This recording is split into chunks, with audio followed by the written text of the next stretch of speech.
Blog Talk Radio.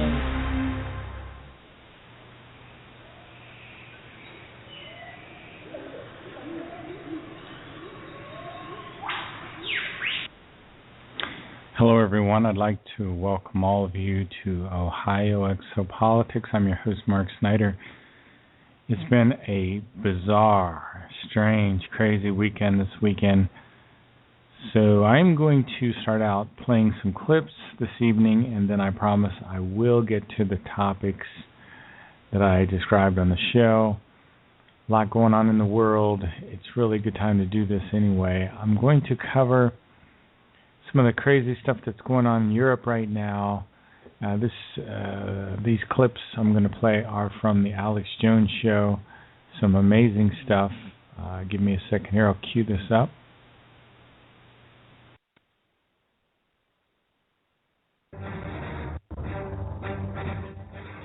Big Brother, mainstream media, government cover-ups. You want answers? Well, so does he.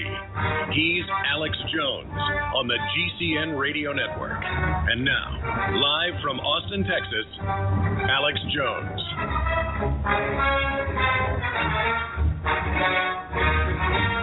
John Bound reports on the latest developments in Europe.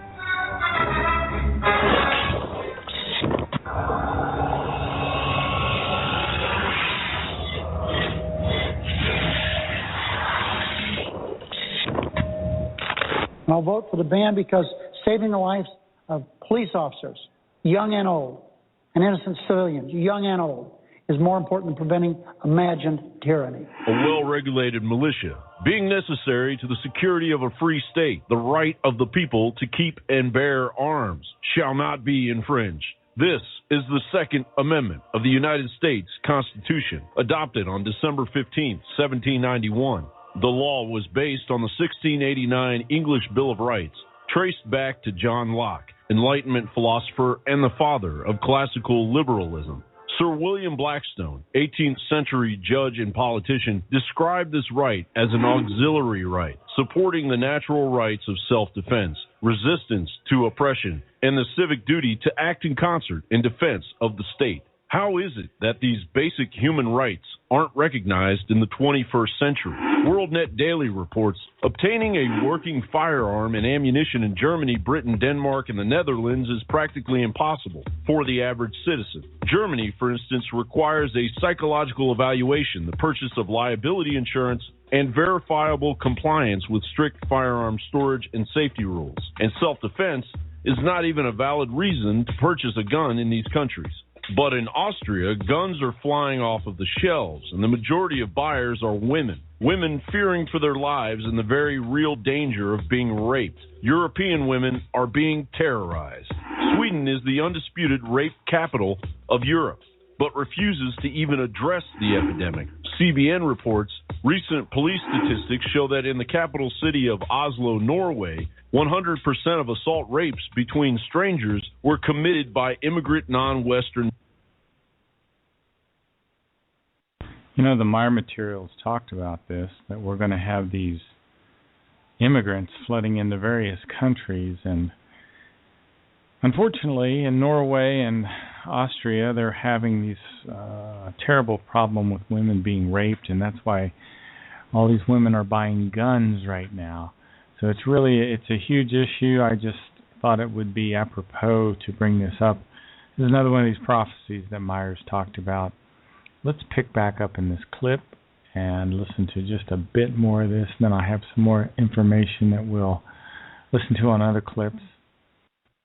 Males, and 9 out of 10 of their victims were native Norwegian women. To protect themselves, some blonde Norwegian women have reportedly begun dyeing their hair black, and many travel in groups. In Germany and England, a rape epidemic of thousands of young European girls is quietly underway by hordes of Muslim gangs, as the New World Order puppets drop the blame on the very people being victimized, citing Islamophobia as an excuse that can only hide the truth for so long. So, the historical trends are very strange, very bizarre indeed. I'm going to also bring in a disaster that's going on in St. Louis right now, which is pretty bizarre. There's an underground fire in St. Louis that's heading towards a place where they store nuclear waste. And this is Alex Jones talking to George Norrie about this situation. And the open borders and the collapsing countries. For much of the world, we're already in a depression. We see softening job numbers, manufacturing numbers. Yellen says at the Fed they'll continue QE because of that. What is it like, though, to be close to underground fires approaching the giant nuke waste dump? And they are very, very close to where I am. The airport, which is near Bridgeton, is where this landfill dump is. And by that dump, which is underground, the fire's burning underground, believe it or not, has been doing it for years, is this nuclear waste dump. And the fire is getting closer and closer and closer. Well, we did a national story on that a couple weeks ago. And the St. Louis media has been doing it as well. But it's starting now to get national recognition. And the EPA is finally involved in this, trying to figure out how are they going to handle this. Back during the 1940s, when we were creating the atomic bomb, St. Louis was a very influential city with scientists and people like that working on the Manhattan Project. And they used a lot of land here for dump. And it's couldn't get into the water supply. It could be a disaster. Now, we've seen what happened in Fukushima, where the experts are now beginning to say that there's a higher incidence of cancer among children. I think that same thing could happen here. That landfill dump from where I am sitting right now, Alex, is about 15 miles away. That's 15 minutes in a car. That absolutely crazy stuff going on these days in various areas. You know, it's just overwhelming. Another quick clip I want to play. Banks are talking, particularly in Europe, about possible negative interest rates. And what that means is they're going to start confiscating people's money. This is Max Kaiser talking about the coming negative interest rates. Yes, and you notice I'm shutting up because I really want to get his in-depth analysis and his serious reporting. Max, when you talk about people like Dent, or you talk about people like Schiff, he's right up there at the top with accurate predictions. We've been in a global implosion for several years. They say we've been in a great position, that Max Kaiser's wrong. Well, no, Max Kaiser was right, saying that China, he said 6 months ago, would stop buying our treasuries. Well, it took 3 months longer than he said. We're here.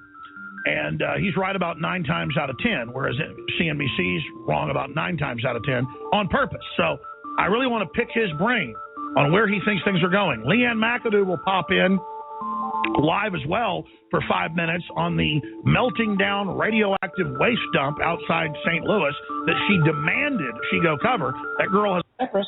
We saw confiscation in Greece, and then this is a form of confiscation. It's called negative interest rates. They'll tell you there's an economic theory behind it. They'll tell you that this is needed to support what we hope to be growth, and we're supporting jobs. And we have these academics who tell you why their PhD that they wrote supports this idea and why it's healthy for everybody. But at the end of the day, it's just confiscation. They're just taking money out of your account because the debt is so huge, hundreds of trillions of dollars, that they've run out of ways to pay that debt, and now they're just stealing the money outright. So in these banks, is a place where it's extremely unsafe to do business with these banks. So you've got right now, I will alert you to what's happening in the crypto space, because I was the first person on your show to talk about cryptocurrencies and Bitcoin. But what's happened in the last year is, 2 years ago, crypto coins and Bitcoin were laughed at, particularly on Wall Street. But now Wall Street is getting in on the game. American Express is now introducing a crypto coin. Citibank is introducing Citicoin. All the banks in London are experimenting with cryptocurrencies. But we have a problem because their cryptocurrencies are centralized. Okay, boy, a lot of crazy stuff going on in the world. I'd like to touch base a little bit with current events. I can relate this back to the Meyer material quickly, and then we'll move on to the topics that I advertised in the show. When Billy was a very young boy, his mentor was an extraterrestrial human named Spoth, and way back in 1945, Spoth told Billy that the United States would drop the atomic bombs on Hiroshima and Nagasaki, and then that would be the beginning of this time that we're in. It's called the third millennium. When the third millennium, our leaders are said to become megalomaniacal, and they will try to take away our rights of self-determination, and there will be a secret dark order that forms here in the world that will work to gather up all the money. They will sow the seeds of hate everywhere. It'll take us about 800 years to get through all of this. This is a very difficult transition period that our society is going through. Unfortunately, the people of the earth will not respond to this very well. They will become indolent, they'll become obtuse, they'll become indifferent, and very dumbed down, generally speaking. And this will create the atmosphere for conflict. And this is the time, unfortunately, that we're going into. Now, I am optimistic, and I think all of us should be optimistic because of the incredible power of our own thinking. We can literally turn this around or mitigate it as much as possible. If nothing else, in the circumstances in your own life, if you maintain the correct thinking, which is neutral positive, you can have good feelings, you can have good habits, which will lead to good circumstances in your life. This is a part of the teaching of the Spirit, the incredible power of correct thinking, of correct knowledge. See, is such a monstrous power that our thoughts continually bring into realization everything that we desire, if those thoughts are neutral positive. Now, neutral positive means not crazy positive, not insanely over positive, like a positive thinker, and definitely not negative. So you are in control of the circumstances of your life, and you can get those circumstances under control. One of the keys is to confront those problems head on and be an optimist and deal with the issue, and you can solve the problems and you can get through this. The power of our thinking is just beyond our wildest imagination. Much of that power comes from the subconscious. Now, the Meyer information says the spirit form that currently resides in Edward Albert Meyer is very, very ancient. They refer to this spirit form as Nocodamian. And 3 of the incarnations of Nocodamian occurred, one in 13,500 years ago. That was the first Henoch that we call Enoch. The second was 9,000 years ago. That was Henoch number 2. Henoch number 3 was about 4,500 years ago.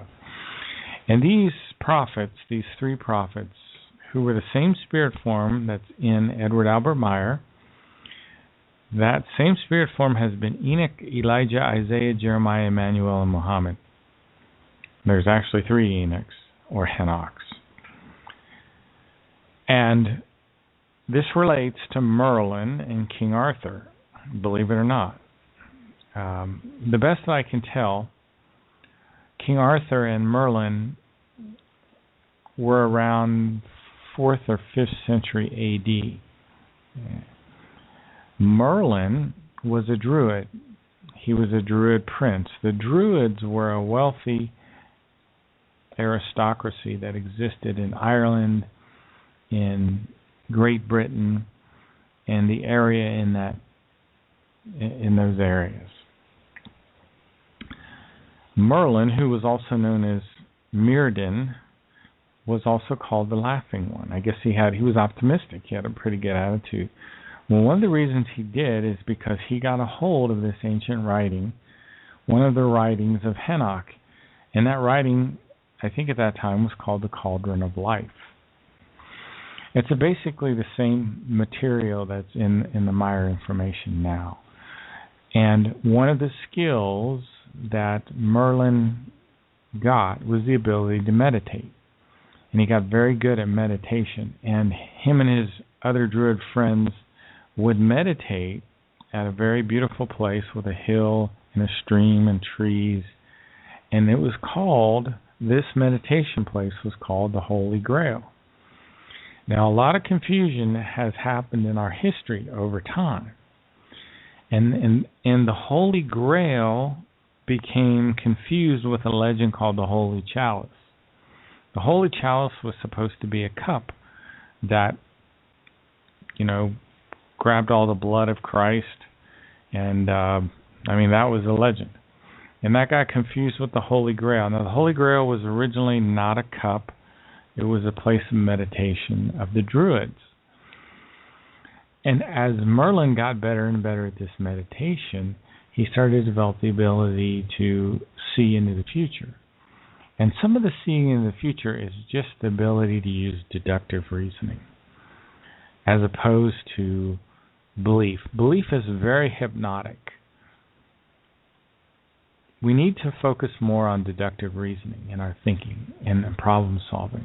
So anyway, Merlin started to develop these prophetic abilities, and he would make various prophecies that would come true, and the people thought he was being influenced by the devil or by Satan or whatever.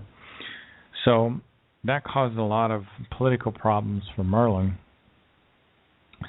Well, one of the strange things that occurred with Merlin is he met a woman named Caradwina. And this woman became very fond of Merlin because he was so wise and he had such a good nature about him, and he helped the people around him. And she kind of fell in love with this guy. Well, Caradwina was actually an extraterrestrial woman.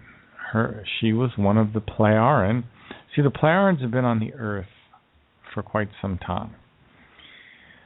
She was the great aunt of the individual called Ptah that Billy has contact with today.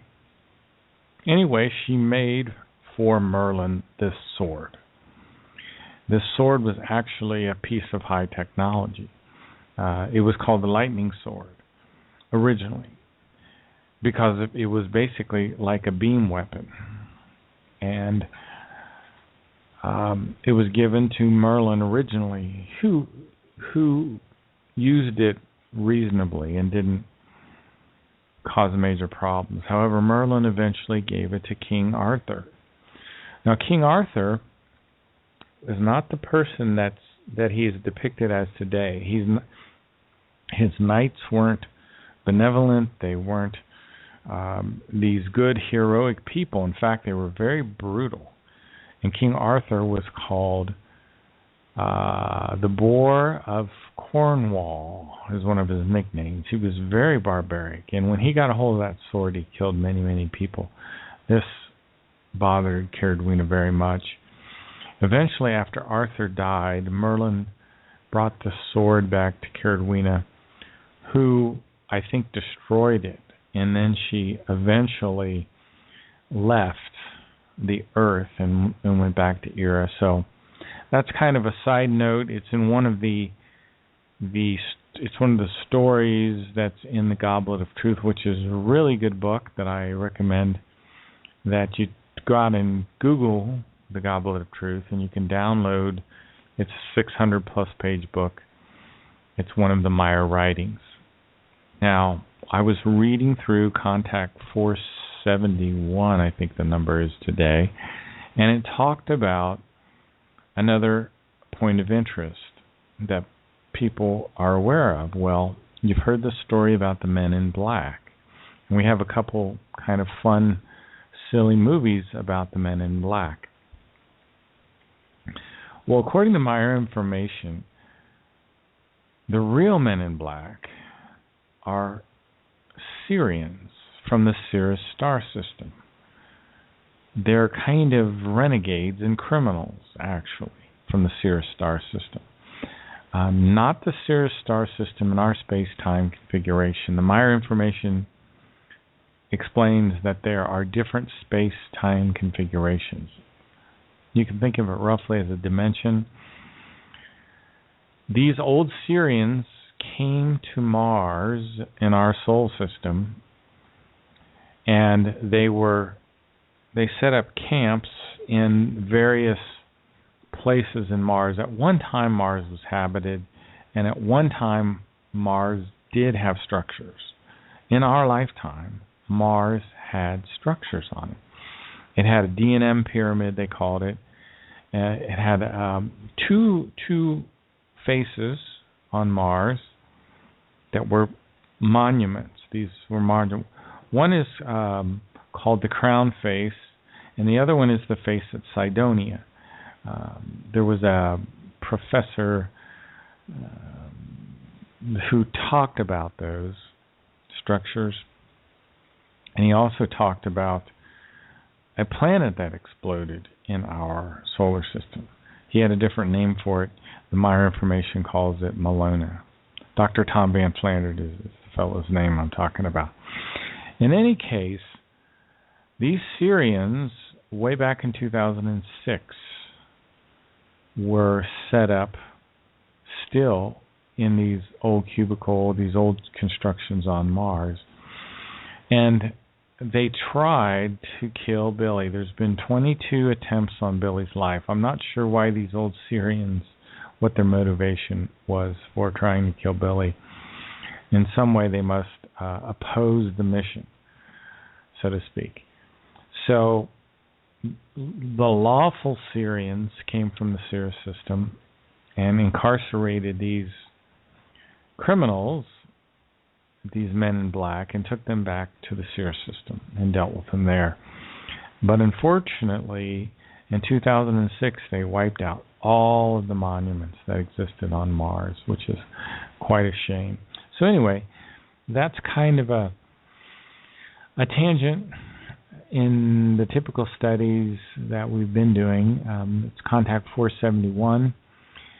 There are over 600 contact notes now, and I believe Billy's written 39 books on various topics. His writings are among the most profound. If you study the Meyer material, you will find the difficulty of trying to process and retain all this information over time.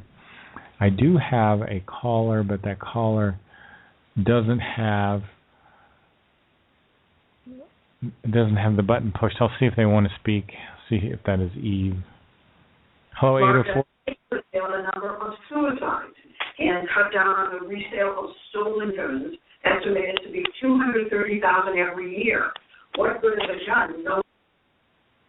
Anyway, that not sure there. I couldn't quite hear the person that was on the line there speaking. Sorry. I don't know if that was Eve that was calling in there, but anyway, that was.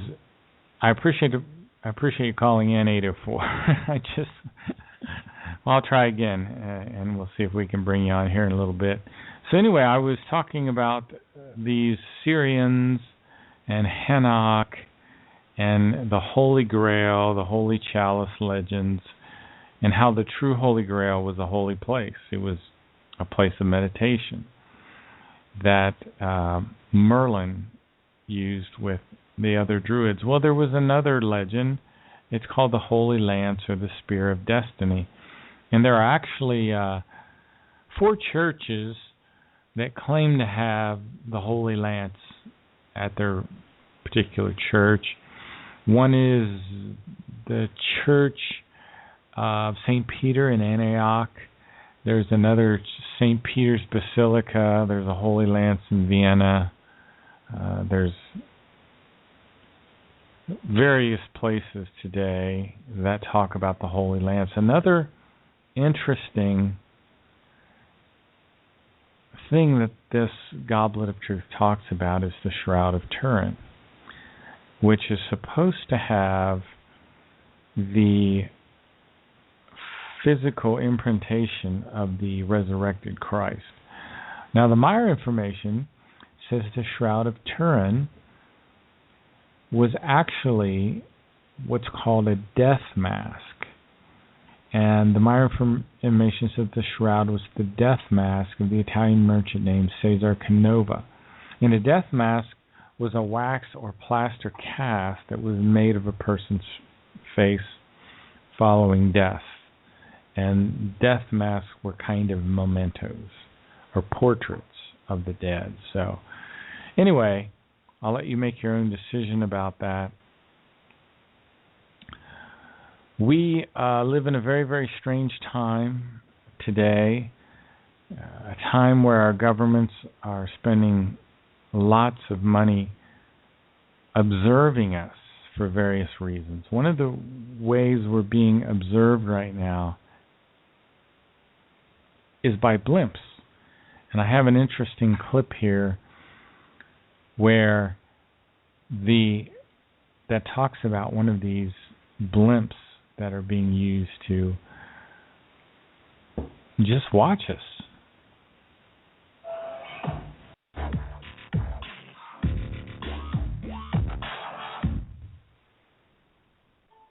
This is Joe Biggs with Infowars.com with some breaking news. A blimp that NORAD has become untethered. Now, it says a blimp associated with NORAD surveillance of the East Coast has become untethered from its area in Maryland, is now flying over Pennsylvania. Now, it's also dragging the cables that it came untethered from the ground from. They're around 1,600 feet long, and they are now dragging across Pennsylvania. Now, it says that there are approximately about 18,000 people without power in Bloomsburg, Pennsylvania. And NORAD has tweeted out that they want anybody to take footage and kind of give whereabouts of where they see that so they can help contain this blimp. Now, the military has already scrambled 2 F-16 fighter jets to kind of keep an eye on the situation as it unfolds. Now, what we're going to do, though, is we're actually going to cut to some footage where Alex Jones actually predicted that this kind of equipment would be used. Now, why do we need equipment like this? Well, ever since 9/11, our government has continued its profiling, its spying on American citizens who have committed zero crimes, all in the name of looking for terrorism and trying to stop these terrorist threats. And time again, we've seen reports where none of the interrogations that have been used at Guantanamo have ever led to one tangible piece of hardcore intelligence that have actually led to anything being stopped. And instead, we're torturing people. We're spying on American citizens via Facebook, through our cell phones, through our TVs, through microwaves, and they're using this to profile you. They're taking pictures of your face. They're finding out your patterns of what you look at, and they put this in a large database to see whether or not you're going to commit a crime. It's almost like watching the movie Minority Report. It's actually happening right now. And over 10 years ago, Alex Jones himself here, the leader of Infowars.com, predicted that this kind of technology would be implemented. And now this blimp has been set up over the East Coast to keep an eye on certain things that could possibly happen. Now, yeah, this is the world we live in today. It's very strange. But again, you should be optimistic. And I'm going to have to get back into this wonderful book called The Might of Thoughts, Macht der Gedanken, and focus on some of these principles, because I think we really have to hold on to these ideas to maintain a good, healthy thinking life. You know, our consciousness is very much like a garden, and we have to tend and nurture our thoughts, tend and nurture our garden to keep positive, neutral, positive thoughts, because those lead to feelings, positive, neutral feelings. If your feelings follow your thoughts, that's the normal progression. That feelings stem from thoughts. Now, feelings are not emotions. Emotions surge forward. Emotions, result in things like anger and rage. Emotion can be very dangerous, and we should try to curb our emotions, try to control our emotions, but not control our feelings. We should allow our feelings to advance and grow normally, because feelings are just an extension of your thinking, and your thought has incredible power. This is something that we're going to learn more and more, particularly the thoughts of groups of people. And your thoughts continually produce everything that you want in life. The problem is we have thoughts that we don't want to have. We have negative, repeating, automatic thoughts which produce bad outcomes in our life. How often do you get caught in the trap of automatic, repeating, negative thoughts? You can break that. You can break that pattern by thinking of something else, by listening to music, by meditation. Various ways. Learn to visualize, learn to meditate, because your consciousness is so important. Keeping your consciousness free of negative thoughts. Your mental harmony is what you need to maintain. Your mental harmony produces good feelings and harmony in your life. If you have disharmony, it causes your suffering to grow. So we're really the product of our own thinking. So, and that's one of the teachings in the teachings of the Spirit is learning to control our thoughts. So despite all this negativity, you can control the circumstances in your life. You can create good outcomes for yourself, because our thoughts are an incredible power. Now, in order to make this a little clearer, I have to explain that there are 7 stages of human evolution, and we're at the very beginning stages here on Earth. One of the keys to evolution is independent thinking, and you need to learn to make your own minds up. You need to learn to have your own thoughts. You need to learn to use deductive reasoning and logic. And don't just go along with the crowd or with newspapers or with TV. Learn to analyze things for yourself and make up your own thinking. That's independent thinking. Independent thinking produces consciousness evolution. And even though here on the earth we're only a stage 2 society, the first stage is primitive. The second stage is rational life. The third stage of evolution is intelligent life. The fourth stage is real life. These extraterrestrials that Billy has been meeting with off and on since he was 5 years old are at the fourth and fifth stages of evolution. In the fourth stage of evolution, human societies, and there are many human societies in our Milky Way galaxy. We're not the first humans, we're not the only humans. But there are human societies at the fourth stage of evolution. And at that stage, they learn to conquer time and to conquer distance. And their ships can jump from star to star system with almost no time passing. These civilizations learn to be very advanced genetic engineers, and they can create organic, sentient life. In fact, Semyase's ship was a sentient intelligence. Its computer system was an organic intelligence, and Semyase could communicate with it telepathically. So for all intents and purposes, her ship was a living being with a metallic hull. These are technologies that are hard for us to even imagine. In one of the contact notes, Semyase actually burned photographs with her mind. She displayed the power of her thinking there. In the fifth stage of evolution, people become what's called the Ishwish. This is the final stage. This is the King of Wisdom stage before we lose the need for a physical body. Some of these Plejaren are kings of wisdom, and they have incredible powers in their material consciousness. They can do telepathy, telekinesis, levitation, teleportation.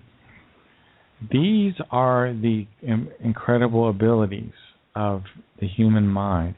And it's because the human mind has a way of somehow channeling energies that come from creation itself. We have a spiritual consciousness and a material consciousness.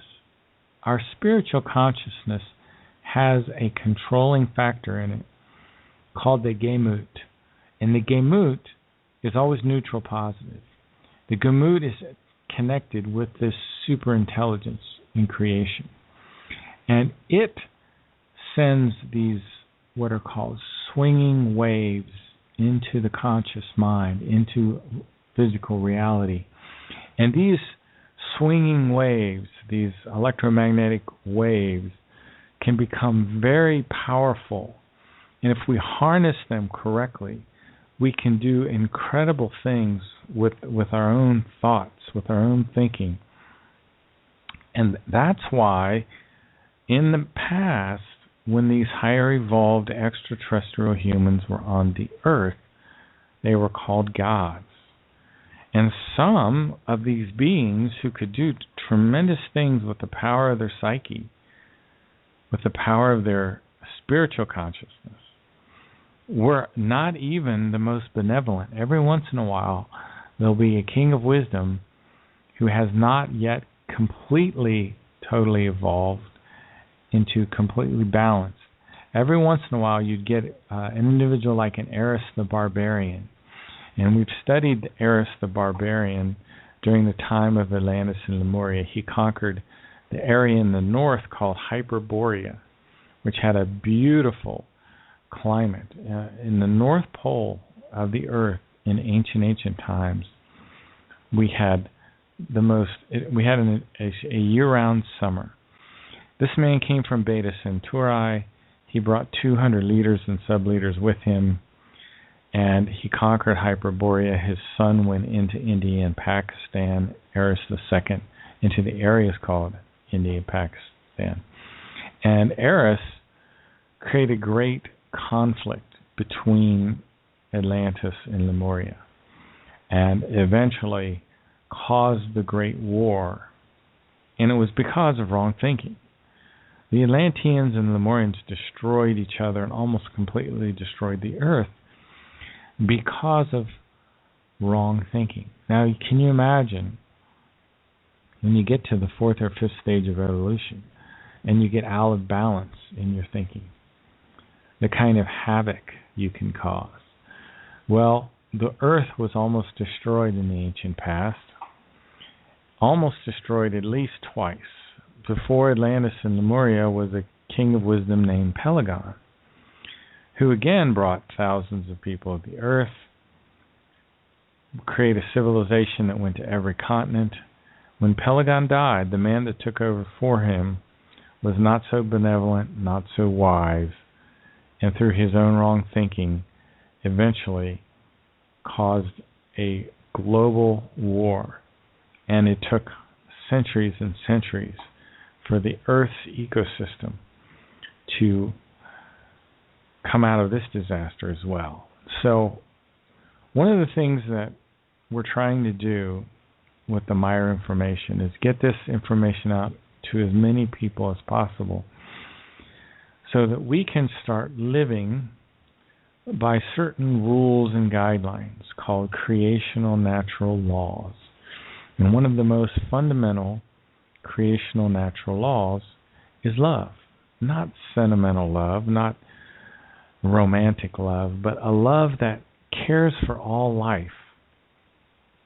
What the Meyer information tells us is not live and let live, but live and help live.